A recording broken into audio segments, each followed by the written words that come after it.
noches. A ver si me voy a ir acomodando, pero mientras voy a buscar el micrófono.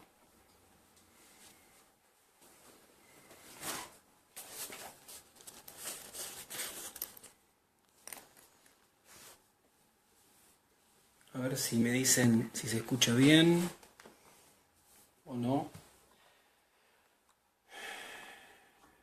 Hay alguien conectado, eso ya es bueno. Y de a poco vamos a empezar a ver si se conectan.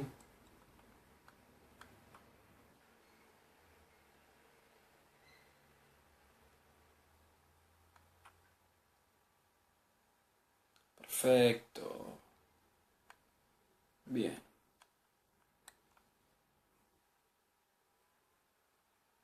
Bien, vamos a esperar a ver cómo viene esto.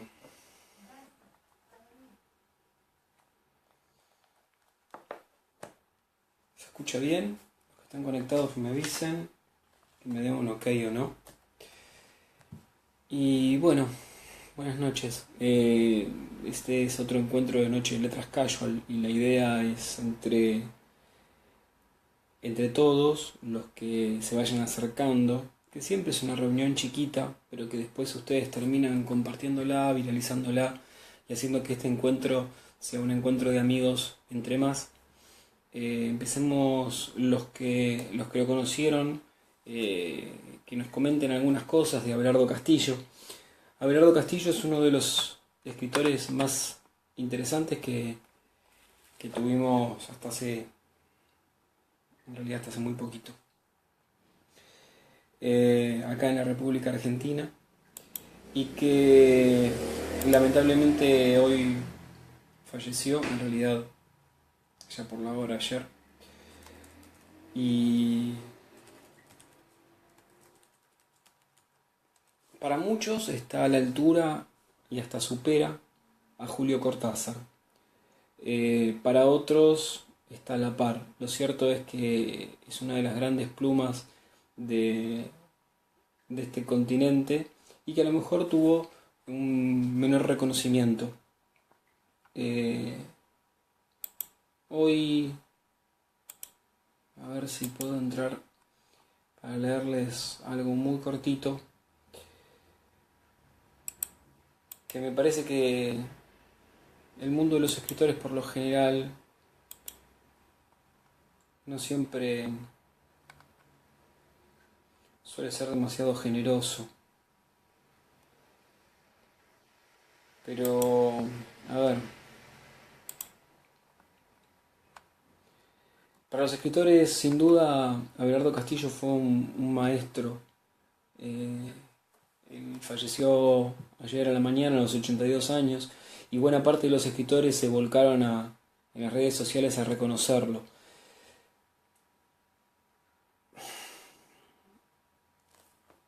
Silvia Arasi, que sin duda está entre las personas que está entre la lista de invitadas y tenemos que coordinar para que vaya a Noche de Letras a la oficial, lo reconoció y lo reconoció con un tuit y dijo: murió Abelardo, un gran escritor y mi único maestro. Recuerdo los años en su taller como una de las etapas más lindas de mi vida. Claudia Piñeiro también fue otra de las autoras, de las importantes autoras que tenemos aquí, que lo recordó con tristeza y que lo reconoció como más allá de como un gran escritor, como un formador de escritores. Sergio Holguín también publicó un pequeño texto en el que se lamentaba por la muerte de Abelardo, diciendo que fue un maestro para varias generaciones de escritores.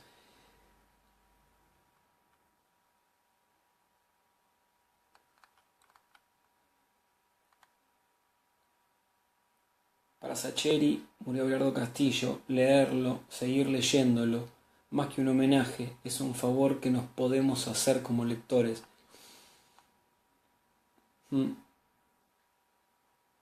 Felipe Piña también habla de de leerlo a Abelardo como un gran escritor y como un gran maestro. Jorge Asís también tuvo palabras como muy interesantes. Dice: las tertulias de los viernes de Abelardo en el Tortoni formaban parte del patrimonio cultural.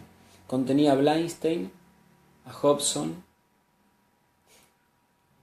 y a Costantini.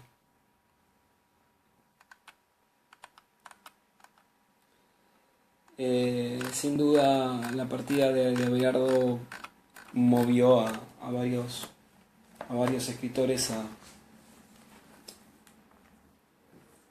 hacer su reconocimiento. Y me parece que está bueno reconocer a la gente por lo que hace, por lo que hizo. Así que acá tengo un texto y quiero compartir con ustedes un pequeño texto de él, que en este caso particular me lo ofreció justamente para leerla y compartirlo esta noche, un compañero de trabajo, un amigo que me dio la profesión, con el que hoy estamos compartiendo algunas horas, que es Francisco Olivera. Para él, Abelardo, sin duda, es uno de los que piensa que es aún mejor que Cortázar, lejos. Y él me decía que de elegir un cuento, él elige este: Las Panteras y el Templo, que es de su libro Las Panteras y el Templo, publicado por MC en 1993. Y sin embargo sé que algún día tendré un descuido, tropezaré con un mueble o simplemente me temblará la mano y ella abrirá los ojos mirándome aterrada, creyendo acaso que aún sueña, que ese que está ahí junto a la cama, arrodillado y con el hacha en la mano, es el asesino de la pesadilla. Y entonces me reconocerá, quizás grite, y sé que ya no podré detenerme. Todo fue diabólicamente extraño. Ocurrió mientras corregía aquella historia del hombre que una noche se acercaba sigilosamente a la cama de su mujer dormida con un hacha en alto. No sé por qué elegí un hacha. Esta aún no estaba allí, llamándome desde la pared con un grito negro, desafiándome a celebrar una vez más la monstruosa ceremonia. Imaginé, de pronto, que el hombre no mataba a la mujer, se arrepiente y no mata. El horror consistía justamente en eso. Él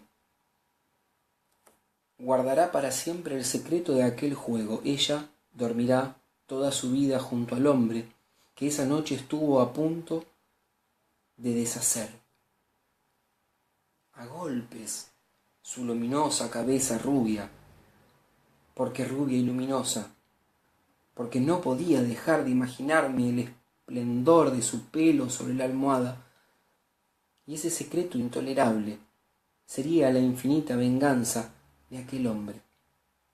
La historia, así resuelta, me pareció mucho más bella y preservaba y perversa que la historia original.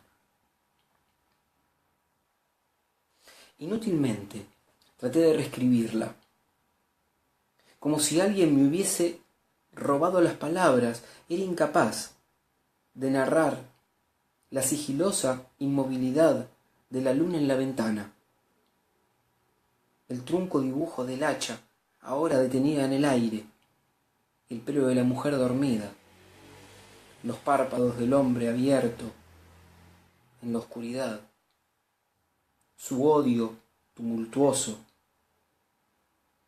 paralizado de pronto y transformándose en un odio sutil, triunfal, mucho más atroz, por cuanto aplacaba al mismo tiempo al amor y a la venganza. Me sentí incapaz durante días de hacer algo con aquello. Una tarde, mientras hojeaba, por distraerme, un libro de cacerías, Vi el grabado de una pantera. Las panteras irrumpen en el templo, pensé absurdamente. Más que pensarlo, casi lo oí. Era el comienzo de una frase en alemán que yo había leído hacía muchos años. Ya no recordaba quién la había escrito, ni comprendí por qué me llenaba de una salvaje felicidad. Entonces sentí como si una corriente eléctrica me atravesara el cuerpo, una idea súbita, deslumbrante, como un relámpago de locura. No sé en qué momento salí a la calle. Sé que esa misma noche yo estaba en este cuarto, mirando fascinado el hacha.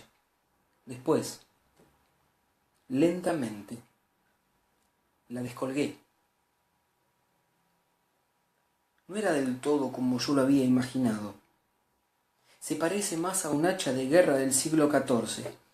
Es algo así como una pequeña hacha vikinga con tientos en la empuñadura y hoja negra. Mi mujer se había reído con ternura al verla. Yo nunca me resignaba a abandonar la infancia. El día siguiente fue como cualquier otro. No recuerdo ningún acontecimiento extraño o anormal hasta mucho después. Una noche, al acostarse, mi mujer me miró con preocupación. ¿Estás cansado?, me dijo. No te quedes despierto hasta muy tarde. Respondí que no estaba cansado. Dije algo que le hizo sonreír acerca del fuego pálido de su pelo. La besé en la frente y me encerré en mi escritorio.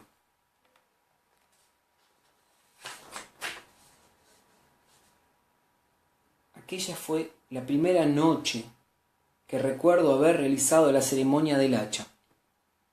Traté de engañarme. Me dije que al descolgarlo y cruzar con pasos de ladrón las habitaciones de mi propia casa, solo quería, es ridículo lo que escriba, experimentar yo mismo las sensaciones, el odio, el temor, la angustia de un hombre puesto a asesinar a su mujer. Un hombre puesto. La palabra es horriblemente precisa, solo que ¿puesto por quién? Como mandado por una voluntad ajena y demencial, me transformé en el fantasma de una invención mía. Siempre lo temí, por otra parte. De algún modo, siempre supe que ellas acechaban y que uno no puede conjugarlas sin castigo. Las panteras, que cualquier día entran y profanan los cálices. Desde que mi mano acarició por primera vez el áspero y pálido correaje de su empuñadura, supe que la realidad comenzaba a ceder, que inexorablemente me deslizaba como una grieta a una especie de universo paralelo, al mundo de los zombies, que porque alguien los sueña, se abandonan una noche al caos y deben descolgar el hacha. El Creador organiza un universo. Cuando ese universo se arma contra él, las panteras han entrado en el templo. Todavía soy yo. Todavía me aferro a estas palabras que no pueden explicar nada. Porque, ¿quién es capaz de sospechar siquiera lo que fue aquello? Aquel arrastre, centímetro a centímetro en la oscuridad, casi sin avanzar, oyendo el propio pulso como un tambor sordo en el silencio de la casa, oyendo una respiración sosegada que de pronto se altera por cualquier motivo, oyendo el crujir de las sábanas como un estallido, solo porque ella, mi mujer, que duerme y a la que yo, arrastrándome, me acerco. se ha movido en sueños. Siento entonces todo el ciego espanto, todo el callado pavor que es capaz de soportar un hombre sin perder la razón, sin echarse a dar gritos en la oscuridad. Acabo de escribirlo. Todo el miedo que es capaz un hombre a oscuras en silencio.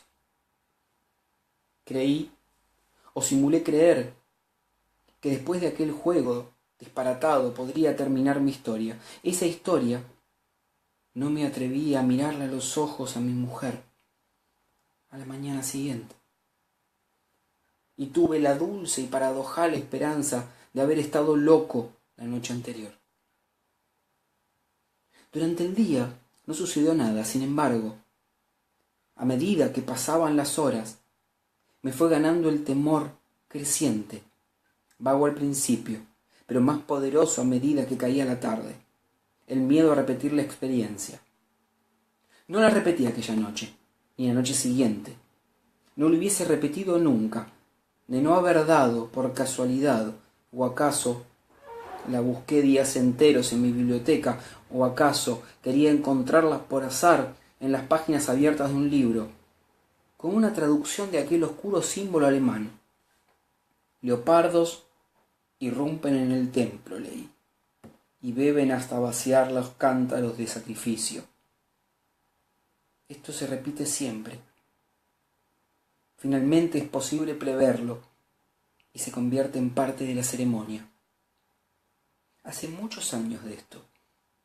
He olvidado cuántos. No me resistí. Descolgué casi con alegría el hacha. Me arrodillé sobre la alfombra. Y emprendí, a rastras, la marcha en la oscuridad. Y sin embargo, sé que algún día cometeré un descuido.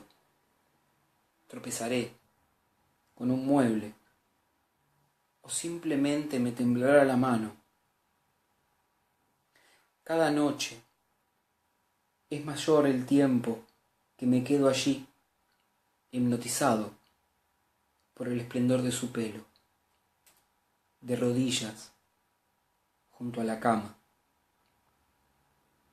Sé que algún día ella abrirá los ojos.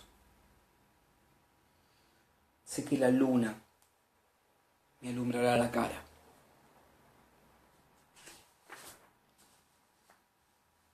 Las panteras del templo, de Abelardo Castillo.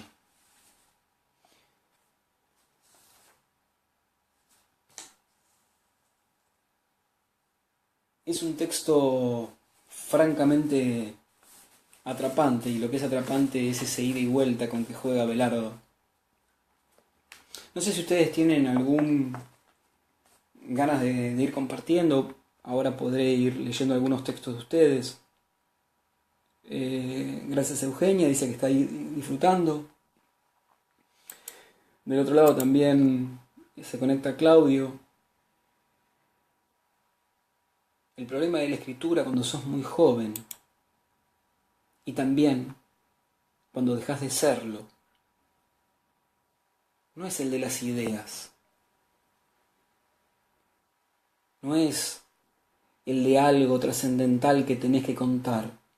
El secreto en literatura está en cómo contarlo. Todo el mundo tiene algo que contar. Si no tuvieras nada que contar, serías una especie de cosa. Cada uno, si pudiera relatar su propia vida, pero de verdad y bien, haría un gran libro. Eso ya lo descubrió Edgar Allan Poe hace casi 200 años. Él decía: ay, qué feo que es que este sistema me corte el mensaje. Claudio, mil perdones. Agradece el cuento de Abelardo. Mil perdones. A medida que van entrando se va llevando información, y eso hace que a veces vaya desapareciendo. A ver, déjame ver si puedo recuperar este texto tuyo. Bueno, mientras los que quieran ir escribiendo desde España, buenas noches. Gracias a los que están de ese lado. Saludos desde Aguachica, Colombia. A ver si les puedo terminar de leer el texto que nos había enviado acá. Sí, señor, acá lo recuperé. Habíamos quedado que eso ya lo había descubierto Edgar Allan Poe hace casi 200 años. Él decía que el más grande libro del mundo debería llamarse Mi corazón al desnudo, con la condición de que ese libro fuera cierto. Abelardo Castillo, página 12, 12 de febrero de 2017. Bueno, qué bueno, por lo que veo y por algunos mensajes privados que también me están enviando, parece que les gusta, les gusta Abelardo. Eso es un placer, realmente, que los textos de él, les vayan llegando. Hay una antología que hace poco me regaló mi papá, que es Antología Personal. Es una de las últimas cosas que él hizo, en realidad, una antología realizada sobre sus textos, que lo hizo Abelardo Castillo, se llama Del mundo que conocimos, y realmente la ordenó y la eligió porque esto es lo que a él lo representaba en este momento. Fue, a ver si tengo acá la fecha de publicación, es de Alfaguara, y fue publicado en 2016, así que la verdad que es recomendable este libro de textos de él. No sé si quieren otro, si quieren ir escribiendo y contándonos un poquito. Si quieren ir escribiendo, si no yo les voy leyendo otro. Pero para eso voy a usar mi luz mágica porque realmente es necesaria. A ver. La mujer de otro. Y no hay mucho más tiempo para ir contándoles. Mientras, antes que todo esto, les voy a decir que por estos días en Argentina se está haciendo la Feria del Libro. Es como medio particular. Fui un habitual visitante durante muchísimos años de la Feria del Libro. Hoy me encantaría como autor a lo mejor estar alguna vez, pero también es cierto que entiendo a los autores que ya tienen muchos años y que las visitas a la Feria del Libro tal vez ya no les son tan gratas, y que prefieren encuentros mucho más chicos donde pueden tener un contacto mucho más directo con los lectores y básicamente a lo mejor hasta con los lectores de ellos, porque en estos lugares a lo mejor hay otros lectores más masivos. Pero lo cierto es, y que a lo mejor ni siquiera los tienen ni idea a quién están yendo a ver, pero lo cierto es que este tipo de encuentros a veces le abre la cabeza o permite que conozcamos autores que de otra manera no nos hubiésemos conocido nunca. Así que celebro esa posibilidad de que vayan al menos a tener algunos talleres como el que va a dar Enzo Maqueira, o que vayan a alguna presentación justamente como la que hizo por estos días Griselda Perrota. Es un lugar también para abrazarse con amigos o conocer y tener al lado a aquellos que les gusta cómo escriben y demás. Así que nada, cada uno vaya y haga a gusto y antojo como debe ser. Esta a lo mejor es la posibilidad de tener un poquito más cerca a los escritores. La mujer de otro, de Abelardo Castillo, el último que les voy a leer. Siempre supe que un día yo iba a terminar llamando a esa puerta. Ese día fue esta noche. La casa es más o menos como me la imaginaba. Una casa de barrio en Floresta, con un jardín al frente, si es que se le puede llamar jardín, a un diminuto rectángulo enrejado en el que apenas caben una rosa china y 2 o 3 canteros cubiertos ahora de melaza. No sé por qué digo ahora. Pudieron haber estado siempre así. Hay un enano de jardín, eso sí, que no me lo imaginaba. El marido de Carolina me contó que lo había comprado ella misma, un año atrás. Carolina había llegado en un taxi, una noche de lluvia. Dejó el automóvil esperando en la calle, entró a la casa como una tromba. Tengo un auto en la puerta y me quedé sin plata, le dijo. Págale, por favor, y de paso baja el paquete con el enano. Usted la conoció bastante, me dijo él. Y yo no pude notar ninguna doble intención en sus palabras. Ya sabe cómo era ella. Le contesté la verdad. Era difícil no contestarle la verdad a ese hombre triste y afable. Le contesté que no estaba seguro de haberla conocido mucho. Sí, es cierto, dijo él, pensativo. No creo que nadie la conociera realmente. Sonrió sin resentimientos. Yo, por lo menos, no la conocí nunca. Pero esto fue mucho más tarde. Al irme, ahora, estábamos sentados en la cocina de la casa. Y no haría media hora que nos habíamos visto las caras por primera vez.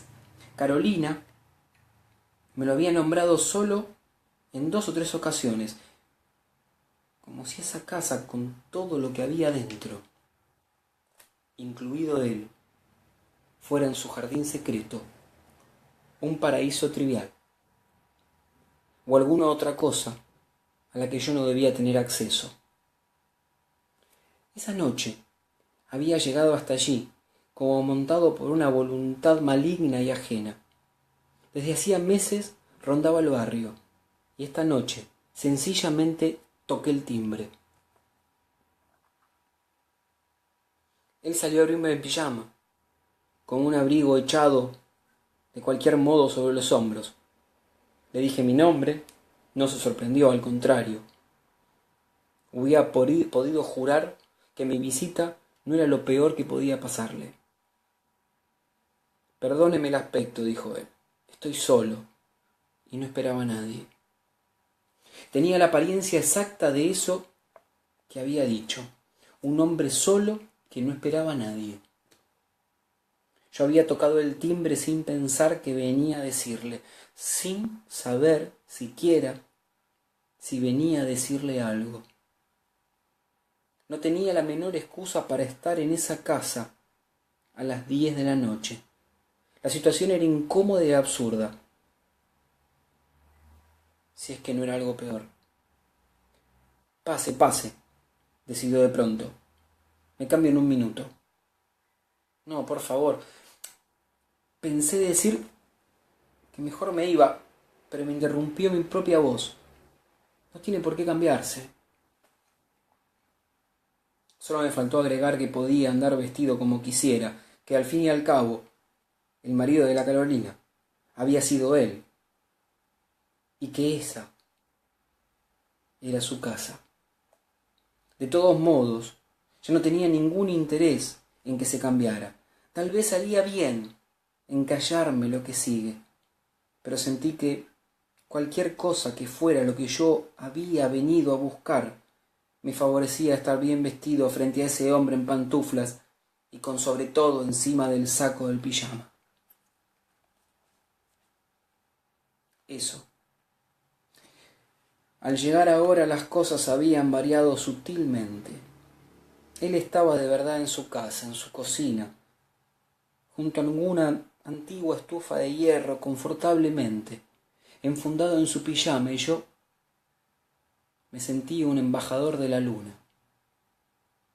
¿Toma mate?, me preguntó con precaución. Es increíble, pero le dije sí. Tomar mate era un modo de permanecer callado, de darse tiempo. Carolina Con toda su suavidad y sus maneras a la mañana, a veces también tomaba mate. Era muy cómica. Chupaba la bombilla con el costado de la boca, como si jugara a ser la protagonista de una letra de tango. No, no era eso. No. Tomaba mate con cara de pensar. Me tocaba hablar a mí. Usted se preguntará qué vine, dije por fin. No. Nunca me pregunto demasiadas cosas y siempre supe que algún día íbamos a encontrarnos. Volvió a sonreír, con los ojos fijos en el mate. Pero ya que lo dice, ¿a qué vino? Quise sentir agresión o desafío en su voz. No pude. La pregunta era una pregunta literal, sin nada detrás, o con demasiadas cosas, como aquello de la cara de pensar de Carolina, por ejemplo. Yo conocía y amaba esa cara. La había visto al anochecer, en alguna confitería apartada, mientras ella miraba a su fantasma en el vidrio de la ventana, sorbiendo por una pajita. La había visto de tarde, en mi departamento, mientras ella mordía pensativamente un lápiz, cuando me dibujaba uno de aquellos mapitas o planos de lugares o casas en los que había vivido de chica. Casas y lugares que por alguna razón parecían estar más allá de las palabras y de los que siempre sospeché que jamás existieron, o no en las historias que ella contaba. Bueno, sí, yo también había mirado muchas veces esa cara ausente y desprotegida, más desnuda que su cuerpo, pero nunca la había mirado de mañana, mientras Carolina tomaba mate. Pensé que tal vez debería estar agradecido de eso, sin embargo, no me resultó muy alentador. Me iba a pasar lo mismo más tarde con la historia del enano. Él acababa de preguntarme a qué había venido. No sé. Hice una pausa. La palabra que necesité agregar era deliberadamente malévola. Curiosidad, dije. Me doy cuenta, murmuró él. Ignoro qué quiso decir, pero tuvo la certeza de que sí, de que en efecto se daba cuenta. Llegué a mi departamento después de la 1 de la mañana, lo que significaba que estuve con él cerca de 3 horas. Sin embargo, no recuerdo más que fragmentos de nuestra conversación, fragmentos que en su mayor parte carecen de sentido. Hablamos de política, de una noticia que traía el diario de la noche, la noticia de un crimen. Hablamos de la inclemencia del invierno en Buenos Aires. Ahora tengo la sensación de que casi no hablamos de Carolina. En algún momento él me preguntó si yo quería ver algunas fotos. No pude dejar de sentir que esa proposición encerraba una amenaza. Imaginé un álbum de casamiento, fotografías de Carolina en bikini, fotografías de los dos riéndose o abrazados. Sabe Dios qué otro tipo de imágenes. Fotos, repitió él. Fotos de Carolina. Hice uno de esos gestos vagos que pueden significar cualquier cosa. Es un poco tarde, dije. No son tantas, dijo él, poniéndose de pie. Hace mucho que no las miro. Salió de la cocina y me dejó solo. Yo aproveché la tregua para observar a mi alrededor. Intenté imaginar a Carolina junto a esa mesada, o en puntas de pie, tratando de alcanzar alguna de las cacerolas, un hervidor de leche, o tal vez era algo como eso lo que yo había venido a buscar a esa casa. En una de las paredes vi 2 cuadritos muy pequeñitos. Me levanté para mirarlos de cerca. No me dijeron nada. Eran algo así como mínimas naturalezas muertas, ínfimas, cocinas dentro de otras cocinas. ¿Cómo saber si ella los había colgado? ¿Cómo saber si habían significado algo el día que los eligió? ¿Cómo él volvió a entrar? Y cuando él pasó por ese lugar, traía un pantalón puesto de apuro sobre el pantalón pijama y un grueso pullover que me pareció tejido a mano. Traía también una caja de cartón. Se sentó un poco lejos de mí y me alcanzó la primera fotografía. Carolina sola. Detrás, unos árboles, que podían ser una plaza o un parque. Descartó varias y me alcanzó otra.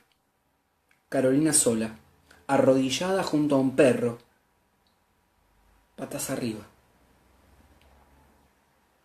Miró 3 o 4 más, una de ellas con mucho detenimiento. Las puso debajo del resto, en el fondo de la caja, y me alcanzó otra, Carolina sola. Entonces sentí algo absurdo. Sentí que ese hombre no quería herirme. «Esta es linda», me dijo. Carolina junto a un buzón se reía. «Sí», contesté sin pensar.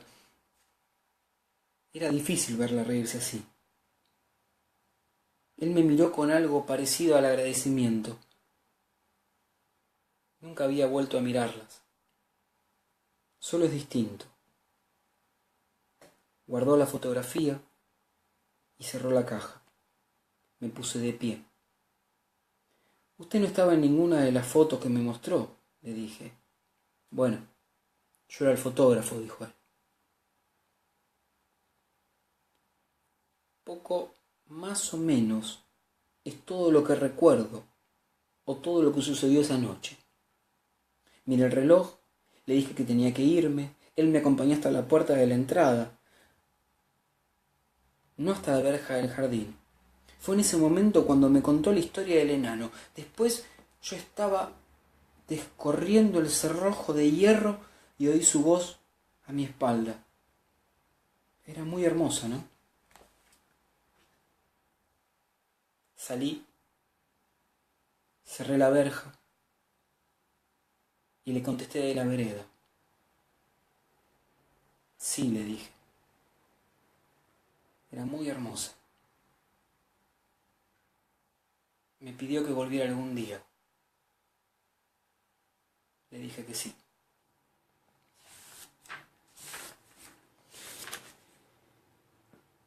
La mujer de otro, de Abelardo Castillo, de El mundo que conocimos. Un hermoso texto que habla de los dos duelos y que me pareció lindo poder compartirlo con ustedes. No sé si tienen ganas de ir agregando algo.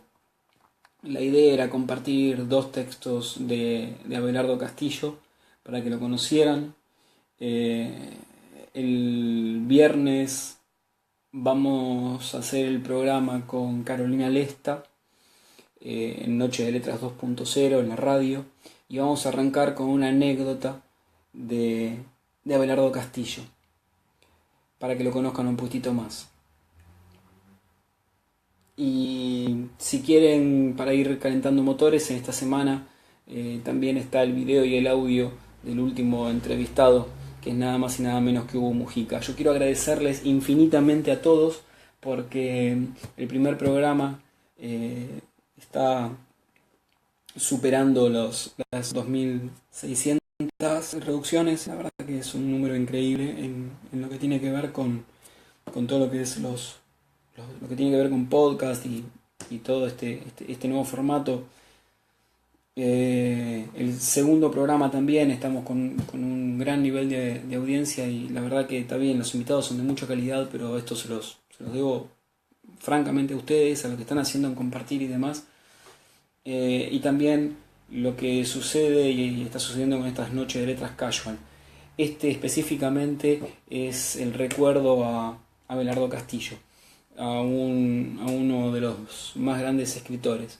Y si tienen la posibilidad y se pueden acercar a alguna librería, a lo mejor pueden pedir una revista dedicada a Abelardo Castillo, de Los Inútiles de Siempre, que es un lujo para conocerlo un poco más y desde otro lado. Gente, abrazo enorme, gracias por estar de otro lado, gracias por compartirlo, y como siempre, compartan. Cuando comparten no están compartiendo lo que hago yo, sino están compartiendo y difundiendo las voces de los autores, en este caso para que se conozca mucho más a Abelardo Castillo. Nos vemos, gracias y hasta la próxima.